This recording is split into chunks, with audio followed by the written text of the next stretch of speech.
Hello viewers, আসসালামু আলাইকুম। This is Faraz.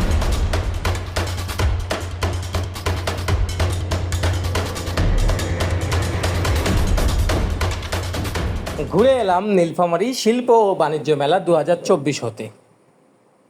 মেলায় প্রবেশের শুরুতেই আমার বাইকটি সুন্দর করে পার্কিং করে আসলাম। 10 টাকার মাখা নিয়ে চিবোতে চিবোতে এগিয়ে গেলাম মেলার গেটের দিকে। নীল আকাশের নিচে মেলার প্রধান গেটটি দেখতে আসলে অনেক সুন্দর লাগছিল। ঝটপট করে টিকিট কেটে প্রবেশ করলাম মেলার ভেতরে। টিকিট কেটে মেলার ভিতরে প্রবেশ করতেই সর্বপ্রথম হাতের ডান দিকে দেখা মিলল আচারের দোকান। আচারের দোকান হতে চোখটা সরিয়ে সামনের দিকে তাকাতেই দেখা মিলল অসম্ভব সুন্দর করে সাজিয়েছে মেলা কর্তৃপক্ষ এই মেলাকে। একটা মেলা সাজাতে যা যা দরকার মেলা কর্তৃপক্ষ তাই তাই করেছেন এই মেলায়। গাছপ্রেমীদের জন্য রয়েছে মামুন ভাইয়ের নার্সারি, এখান থেকে বিভিন্ন প্রজাতির গাছ নিতে পারবেন। বাচ্চাদের জন্য রয়েছে বিভিন্ন প্রকারের রাইডস। এই ড্রাগন ট্রেনে চড়ে বাচ্চার সাথে অভিভাবকরাও বেশ আনন্দ উপভোগ করছেন। আর একটি মজার রাইডস হলো এই স্লিপার। এই স্লিপারের উপর বাচ্চারা বেশ আনন্দ উপভোগ করে। তবে অভিভাবকরা চাইলেও এই রাইডসে বাচ্চার সাথে উঠতে পারবেন না। আপনার মতো মেলায় উপস্থিত অনেকেই ভাবছিল যে এই তীব্র গরমে আমি হেলমেট পরে কেন হাঁটাহাঁটি করছি। বর্তমানে ব্যক্তিগত নিরাপত্তার জন্য হেলমেট পরা শ্রেয়।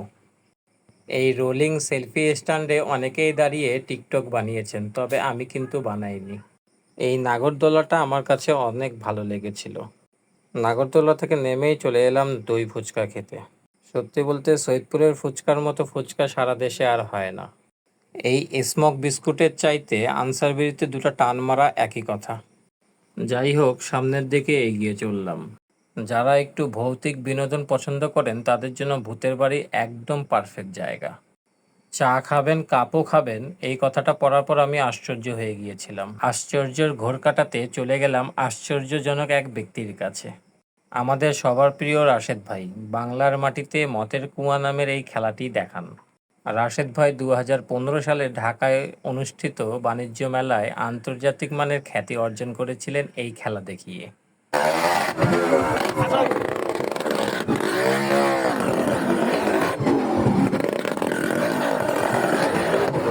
ধন্যবাদ জানাই রাশেদ ভাইকে স্পেশালি এই খেলা দেখানোর জন্য।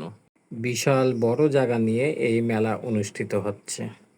দই ফুচকা লাভারদের জন্য ফুচকা নিয়ে যাচ্ছেন এক ভাই। ফুচকা খাওয়ার পর মেলায় গণশৌচাগারের সুব্যবস্থা রয়েছে। যাই হোক, আমি চলে এলাম হাতি দেখতে। কেন জানি হাতি দেখতে আমার ভীষণ ভালো লাগে। হাতি দেখতে দেখতে হঠাৎ হাতির সামনে চিট্টি ভার্সন 2.0-কে দেখতে পেলাম। এই সার্কাসের নাম হলো দ্য নিউ চলো বাংলাদেশ সার্কাস। বিশেষ আকর্ষণের দিকে চোখ দেওয়া নিষেধ। নিষেধ মেনে সোজা চলে এলাম বন্ধু হোটেল অ্যান্ড রেস্টুরেন্টে। এই বন্ধু কিন্তু শুধু নামেই বন্ধু, কাজের নয়। ব্যবসা কাকে বলে বন্ধুটা দেখিয়ে দিয়েছে। যাই হোক, মশলা পান চিবোতে চিবোতে আবার চলে এলাম সন্দেশের দোকানে। এক এক করে সবগুলো আইটেমই টেস্ট করেছিলাম, কিন্তু ছোটবেলাকার মতো সেই স্বাদ আর এখন পাওয়া যায় না। মেলায় এসবের প্রচুর দোকান বসেছে। দামে মোটামুটি সাশ্রয়ী মূল্যেই ইনারা বেচাকেনা করছেন। মেলায় আমার সবচাইতে ভালো লাগে হাঁটা। ক্ষুধায় এক দোকান থেকে এক দোকান হেঁটেই চলছি। মেলায় এই আইসক্রিমটার চাহিদা কিন্তু প্রচুর রয়েছে।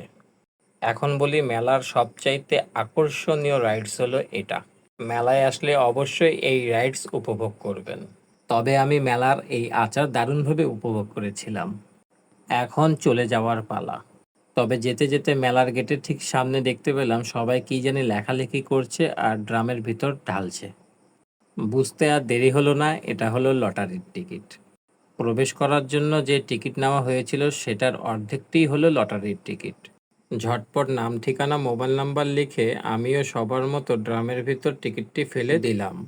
আজকের মতো এখানেই বিদায় নিচ্ছি। ধৈর্য সহকারে যারা আমার ভিডিওটি দেখেছেন সকলকে অন্তরের অন্তঃস্থল থেকে জানাই আন্তরিক মোবারকবাদ ও শুভেচ্ছা।